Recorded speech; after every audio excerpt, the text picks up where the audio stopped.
Nasikia ni askari ndiye alipiga risasi. Na risasi ile ilipigwa ni 8. Kumsimamisha wakaanza kuargue naye hapo. Kukaka wakamshoot. Kamaanza kumuuliza maswali. Alakala akasema wachana na huyu kuuliza maswali. Ndio akamweka akapika dada yake kofi akarudi huko. Tumezaa vijana hawa ili kusudi tukiwa wazee watuangalie na kutuzika, sio sisi tuwazike.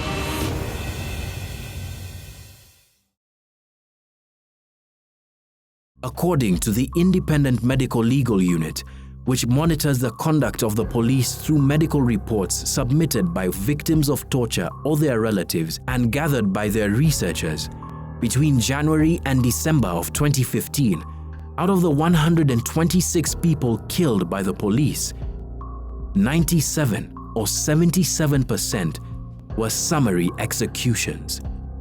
85% of all of the executions were of men.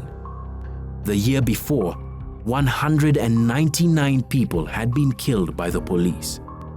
But the trend establishes itself the further back in time you go.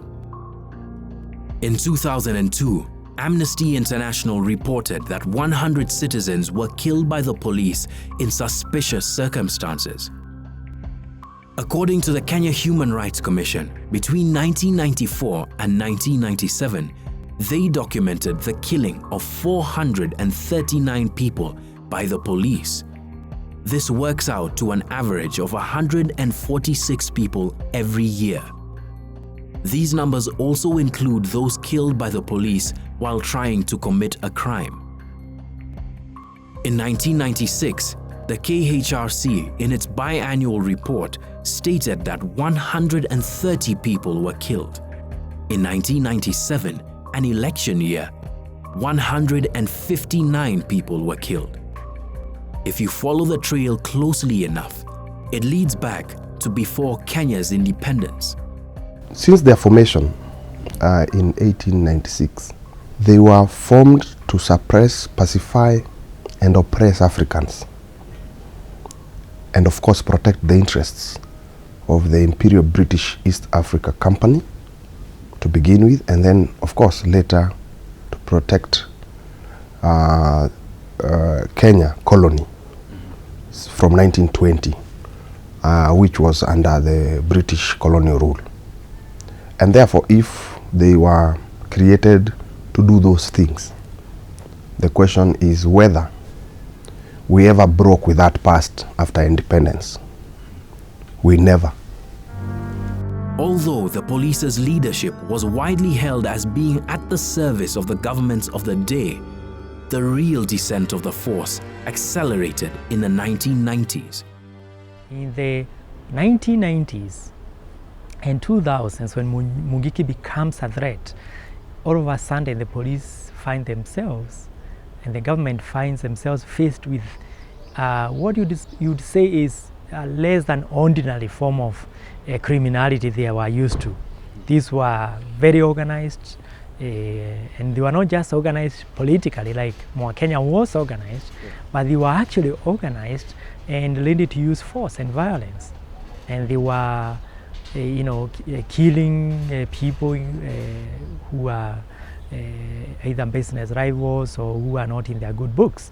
And the police were under pressure to deliver. The public was demanding results. And yet they were demanding results from a police service that was so broken professionally that the basic forms of investigation that would lead to prosecution and dismantling of such an institutions were not there. Faced with such a challenge and with pressure from the government and the public to do something about Mungiki, it was obviously tempting, and it was the easy choice to actually resort to extrajudicial executions.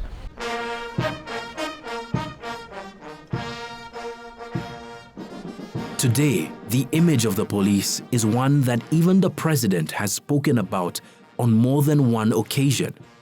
However much we invest in the service, it will count for very little in the eyes of Kenyans if the failures and shortcomings in integrity that still trouble the service are not handled decisively. Failures of integrity weaken any organization that tolerates them. And if left untreated, they can also destroy the service. Is it the best paid job? Commensurate to what the police officers do? It's only in the last few years government has put in a lot of effort and given us vehicles. Compared to any other time, the issue of fuel had been a challenge. It's just the past few years that we have managed to get fuel. We are now getting equipment. You can see we are even getting armored personnel. And that is the spirit that we want. And that is why the president is justified to accuse us and ask us to pull up our socks, because he's doing his level best to provide for us. Those are statements that Paul Ondiro, sitting in his living room, would have trouble with. He hasn't seen his son since the 31st of January 2015. His son, Philip, is a 25-year-old student at the Kenya Polytechnic University.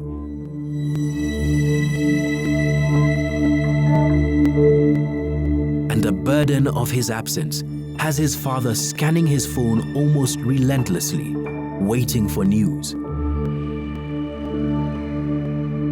Huyu kijana alishikwa na polisi ambaye anajulikana, na rafiki yake ambaye alishikwa kwa nyumba ako na ako ready to testify hata before court of law.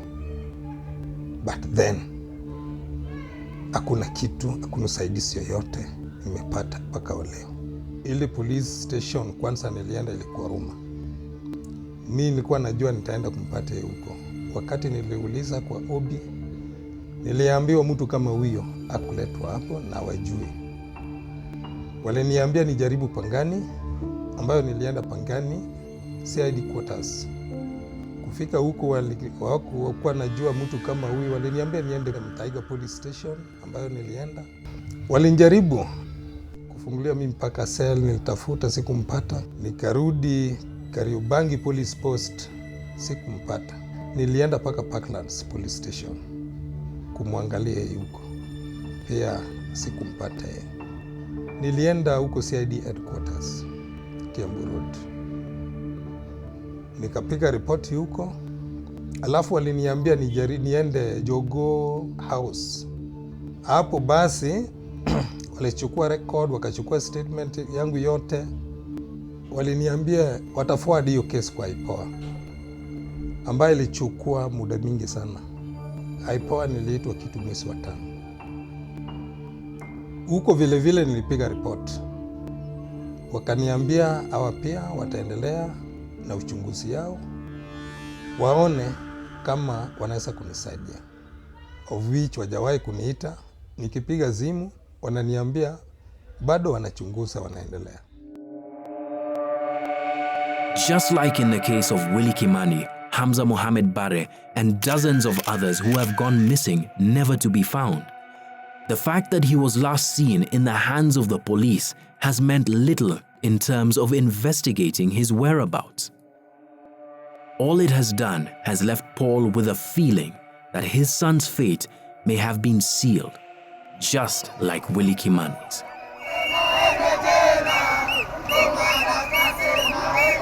Serikali yenyewe ambayo tunajua ukikuwa na shida utamkimbilia, na hiyo serikali ndiyo inageukia wewe, na ukipata shida ukienda kwake hakuna usaidizi yoyote ambaye anakufanyia.